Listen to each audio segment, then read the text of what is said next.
He was proud of himself. He never learned the important things, like how to deal in crystals and about language without words, and about omen. One afternoon, he had seen a man at the top of the hill complaining that it was more important to find a decent place to get something to drink after such a climb. The boy accustomed to realization, omen, speaking to the merchants, let's see the people who climb the hill. Lots of the places sell tea around here, the merchant said, but we could never sell tea. Tea in crystal glasses. The people enjoy the tea and wanted to buy the glass. I've been told that busy and great sinner of men. The merchant didn't respond, but that afternoon, after saying his prayers and closing the shop, he invited the boy to sit with him and share his hookah and strange pipe used by an Arab. What is this you're looking for? Asked the old merchant. I already told you I need to buy my sheep back, so I have earned the money to do so. The merchant put new cow in the hookah and inhaled deeply. I had this shop for 30 years. I know good crystal from bad, even else there. I know about crystal. I know is the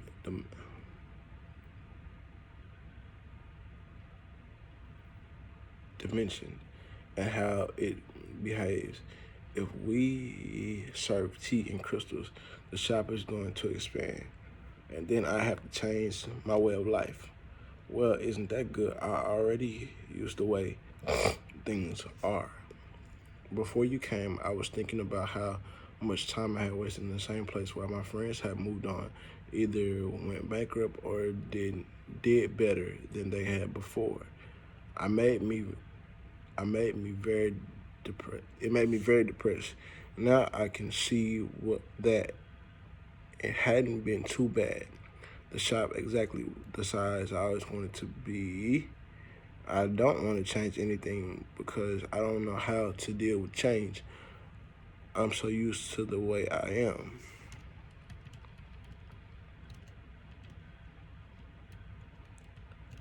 The boy didn't know what to say. The old man continued, you have been real blessing to me today. I understand something I didn't see before. Every blessing ignored me because a curse. I don't want anything else in life, but you're focusing on me to look at the weather at the horizon I have ever known. Now that I have seen them, and now that I have seen how immense my possibilities are, I want to feel worse than I did before you arrived, because I know the things I will be able to accomplish. I don't want to do so. It's good to refrain from saying anything to the baker in terror through the boy today himself. They went on smoking the pipe for a while. As the sun began to set, they're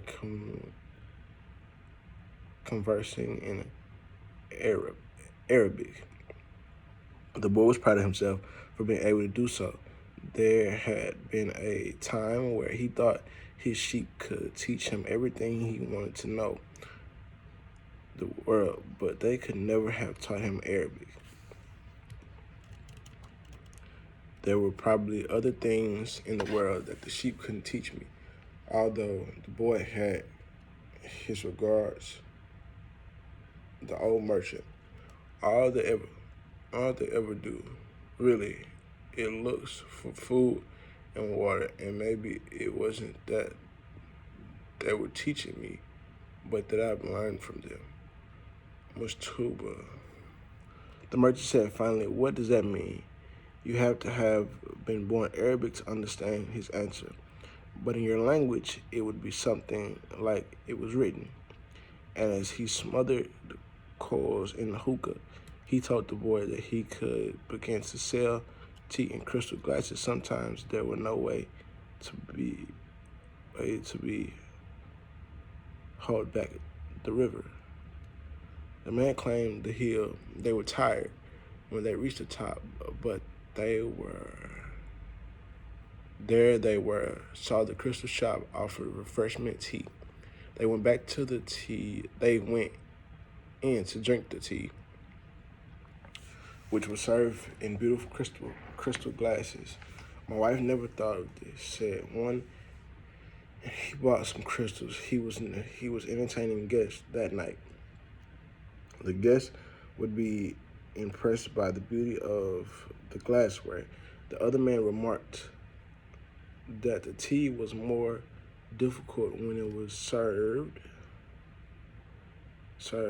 in crystals because of the aroma retained. The third said it was a tradition in the Orient to use crystal glasses of tea because it had magical powers. Before long, the news spread. What just happened? What was that? The news spread or something. I think this was lost my place. Okay, there you go. And a great man, people began to climb the hill to see the shop and was doing something new in a trade, and that was so old, other shops were open that served tea and crystals, but they wasn't at the top of the hill and they had little business. Eventually, the merchant had to hire more employees. He began import enormous quantities of tea along with his crystal, and his shop was sought out by men and women with thirst of new things new, my bad. And in the way the months passed, the boy awoken before the dawn. It had been eventually months and 9 days he had first set foot on the African continent. He dressed in his Arabian clothing of white linen, bought especially for the days. He put his head cloak in place and secured it with the ring made of camel skin. Wearing his new sandals, he decided to stare silently. The city was still asleep. He prepared himself a sandwich and drank some hot tea from the crystal glass. Then he sat in the sun-filled doorway, smoking the hookah. He smoked in silence, thinking of nothing. Listened to the sounds of the wind that brought him of desert. When he had finished his smoke, he reached into one of his pockets and sat there for a few months, regarding what he had withdrew. It was a bundle of money, enough to buy him hundreds and twenties of enough to buy himself 120 sheep, a return ticket, and a license to import products from Africa in his own country. He wanted to patiently for the merchants to wait, open a shop. I keep losing my place. Okay, I done lost my place. I don't know where I'm at. I guess I'm gonna start here. I'm always nearby when somebody wanted to realize their destiny. The old king had told him what could it cost. What in the world? I don't know. Okay, I'm good. I'm gonna just start here because I don't know where my place was. I lost it. The stranger didn't answer. Instead, he put his hands in his pocket and took out 2 stones that were the same as the boy. "Did you, king?" he asked. "I guess you don't believe the king would talk to someone like me."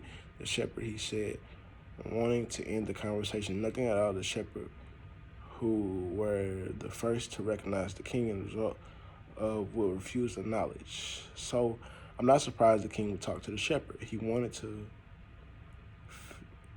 on, fearing the boy would understand what he was talking about. It was in the Bible, the same book that taught me about Urim and Thummim. Those stones were only a form of division permission by God. The priest carried them in gold brass plates. The boy was surroundingly happy by there at the warehouse. Maybe this is an omen, said the English half aloud. Who would be interested was increasing by the moment. Everything in life was an omen, said the Englishman. Now closing the journal, he was reading. There's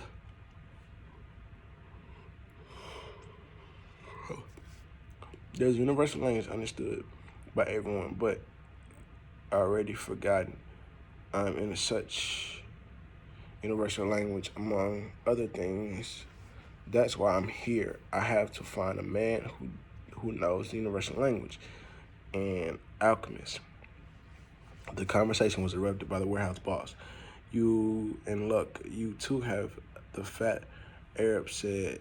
There's a common language for Al Fuyun is going to Egypt. The boy said, Al Fuyun is in Egypt, said the Arab. What kind of Arab are you? That's good. Good luck, Omen. The Englishman said after the fat Arab was gone out, if I could, I'd write a huge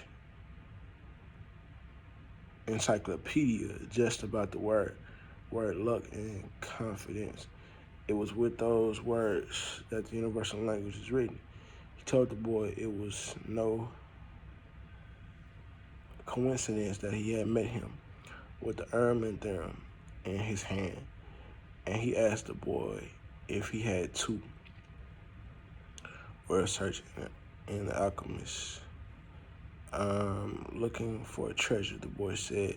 He was immediately regarding having said, but the alchemist appeared not to attach any importance of it to it. In a way, somebody said, I didn't even know what alchemist is, the boy was saying. When the warehouse boss called to them to come outside, I'm the leader of the convent, said a dark-eyed, bearded man. I hold the power of life and death of every person I take with me. The desert is a lady, and sometimes she drove me crazy. There were almost 200 people gathering there, and 400 animals, horses, mules, and fowls. In the crowd were women, children, and a number of men with swords in their belt and rifles slung in their shoulders. The Englishman had several suitcases filled in the book.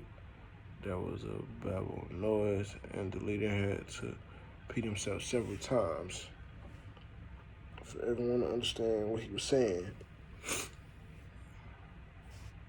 There was a lot of different people here, heading his own, but the only God I serve is Allah, and his name is, I swear,